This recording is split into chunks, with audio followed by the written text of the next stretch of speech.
Good evening. I am SDL, your host for this podcast, SDL Live. Now, we're going to do it this way for about a week as we want to get our subscriber base up, as we want people to get a ear to what it is that we're going to be bringing forth to you. But for the moment, the title of this podcast is Africa and FBA Coalition, the future of change. Let's get it started. The imperialists, they have a vision of the world that I will explain to you. To them, the world is summarized in a triangle. You will see the triangle in most of their insignia. Perhaps you don't understand, but to them, the world is summarized in a triangle. At the top of the triangle is the empire of good, and the empire of good is them. They are prosperity. They are everything positive. They are entitled to all the happiness in this world. They have the right to all the riches. They impose their worldview, their vision, their way of life. That's why during the conquest, they would come to our lands and say they had discovered our lands, because to them, we were savages and had nothing like them. So, they call us natives, and it's them, the people, who have all the rights. To them, the world must operate as they want. To illustrate, I'll take a few examples. Look at their movies. They have brainwashed their people into believing they're superior and entitled to everything. You won't say otherwise. In all their films that they propagate, you will always find the villains are either Russians, South Americans, or blacks playing the roles of drug dealers, pimps, human traffickers, and recently, Arabs playing the roles of terrorists. This is how they perceive the world. On the economic side, who among us hasn't labeled Chinese products as cheap goods?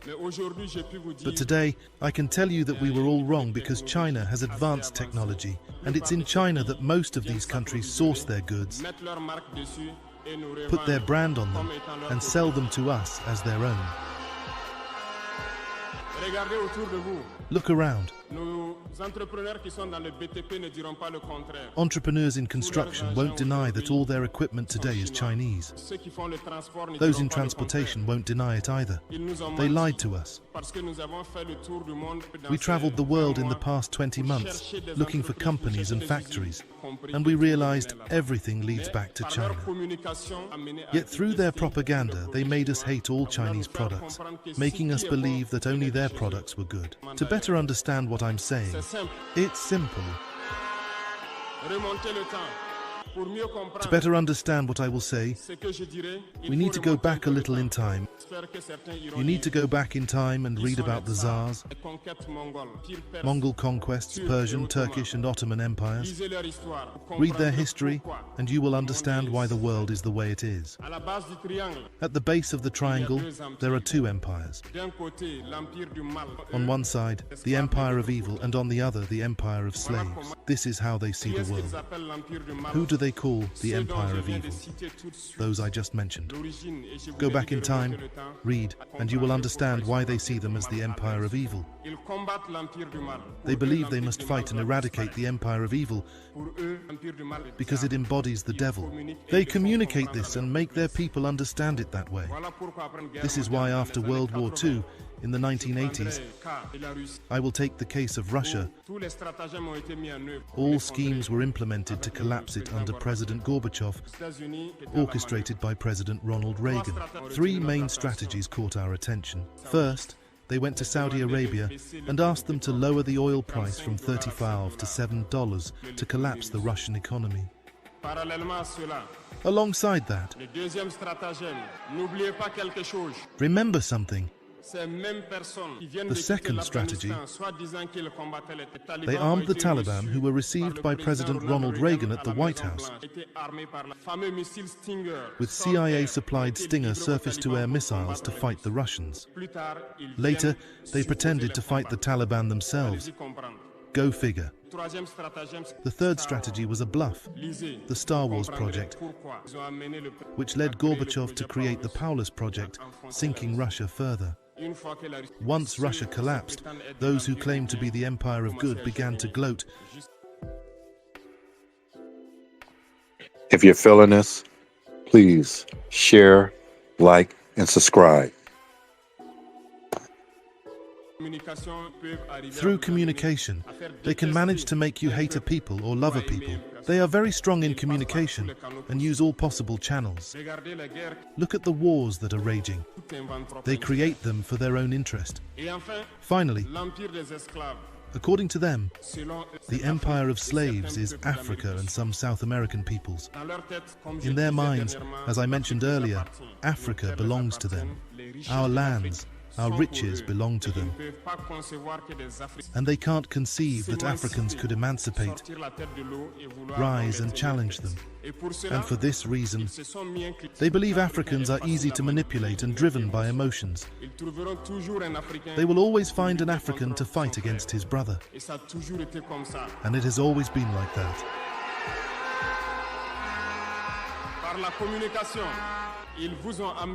Unfortunately, through their communication, they made us hate our own skin color. In many cultures, including in Burkina Faso, mourning was symbolized by the color blue. When a woman lost her husband, she wore blue clothes for a period. They came and told us that black symbolizes mourning, the devil, mediocrity, everything bad. Unfortunately, we swallowed this so much that we wear black when mourning. We need to wake up because this is how they see the world. They are the empire of good. Others are the empire of evil, and we are the empire of slaves. This is the imperialist worldview. You need to understand this. I want to make a point to some intellectuals who seem to want to preach for the imperialists. Do they ignore this part of history? I'm not making this up. It's declassified. You can find everything I said in libraries or online. Don't these intellectuals know the history of this world? Maybe it's dishonesty, or a few dollars that make them preach for the imperialists. Our intellectuals must always preach to enlighten our people, our masses, so they understand where they come from and how the imperialists see them.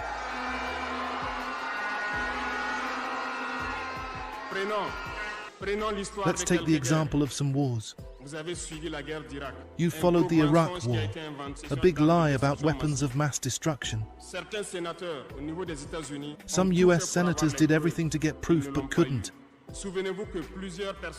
Remember, several people resigned from the CIA after this war.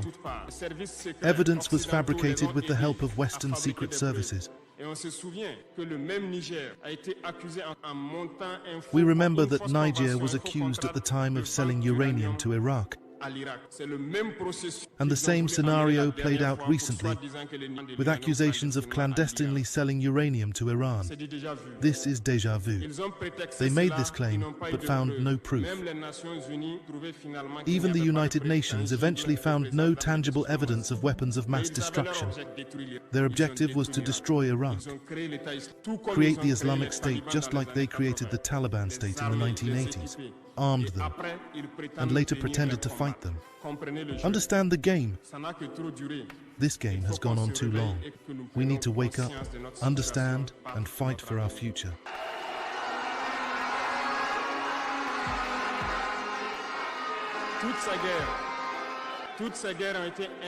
All these wars, Iraq, Syria, Libya, were fabricated to destabilize the world for their benefit, ensuring that no one could ever match them.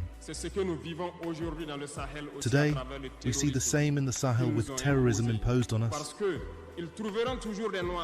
because they will always find blacks who will get excited and take up arms against their black brothers. This is what we are living. They have never left this model, and unfortunately, many people agree with them for a few dollars. They sell themselves cheaply to the enemy. As he spoke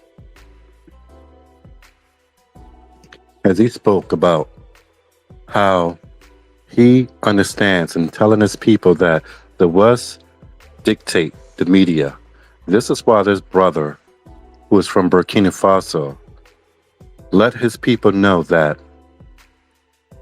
all that they see with Black Americans are not what it is, that they show us as gangsters and drug dealers. That's not true. And we need more leaders like this. But Burkina Faso, Mali, Niger can be just the beginning. But there is a way that we can win this war, even though we lost many of battles for the last 400 to 500 years.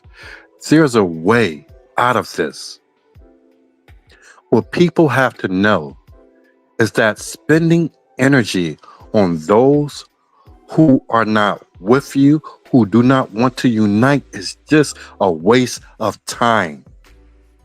It's better spent that energy and that focus to align yourselves with those people who are willing to work for you for the betterment of power of who we are. And I will always say this. Everything that I believe when it comes to Black Americans and Africans have to start with ownership, manufacturing, land, corporations. That's where it begins. Getting a small business here, there, and everywhere makes no difference. We've been doing that for the longest times, and it makes no difference. We are still where we are ever since the 60s. Land ownership, corporations, and manufacturing is how we build ourselves up to be able to have a hand that can strike. And this is what I'm calling on. Brothers, maybe even some sisters, who can understand the plight that we're in, and that we need to unite in this aspect to build together. Forget those who are not willing to do right by you. Our own people in this country, America, don't want to do right by us or each other. You don't spend your time on them, so don't spend your time on others outside of America who don't want to build. Focus your time, energy, and prospects on those who are willing to do the work with you. And it's hard work and it's going to take time, but we have to start from somewhere. If we continue the way that we've been doing things, it's just going to continue to trickle down to our kids and their kids, as it has always been. But things can change. But it starts with us. Black Americans are the head of all changes. Africans are the tail that we unite with that can break the bondage that we've been in for a long time. We need this, but it's going to take us. It's going to take us. And I'm not saying us as a nation, us as a people, because I already know that there are not a lot of people who are builders or willing to work hard and sacrifice. Too many of us want the materialistic things in this country, quick, fast, in a hurry, get rich quick schemes. Everybody ears are always pointing up when they hear a get rich quick scheme. And that goes nowhere. And it's never going anywhere, will never go anywhere. We have to put our boots on the ground, grind with our brothers and sisters, our cousins, and do this work. It can happen. I'm evidence that this can happen. I'm evidence that this can happen. But we need more people to be willing to align themselves, sacrifice, and build as one. And again, a lot of people don't have it in them because they don't feel that they're going to see the reciprocation of the benefits that are produced. When I understand that what I work towards, I might not see the benefits of it, of the production of it. but my kids and their kids will. And that is legacy. That is true legacy. Legacy is not about what you do now and leave little to your children. Legacy is about something that you could build upon that will last forever and ever till the Lord comes. And that's what I want people to understand. Because again, this is not an overnight get rich scheme. This is long, drawn out scheming against those who oppress us. If you are that person, then I'm calling out to you. Although it be very few of us who are out there, and they are the ones that I am attempting to reach.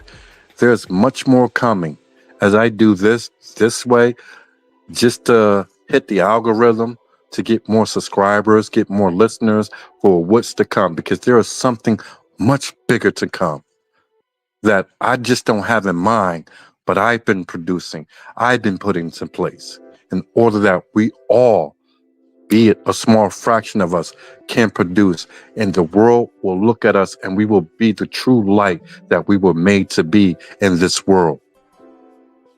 So, if you enjoyed this content, please like, share, and subscribe.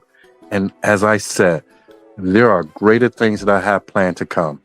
And I just want you to be on board with it. Those who are the few, the remnant that I am seeking out at this point in time. Thank you, and may God bless you, the small remnant of us who are saved.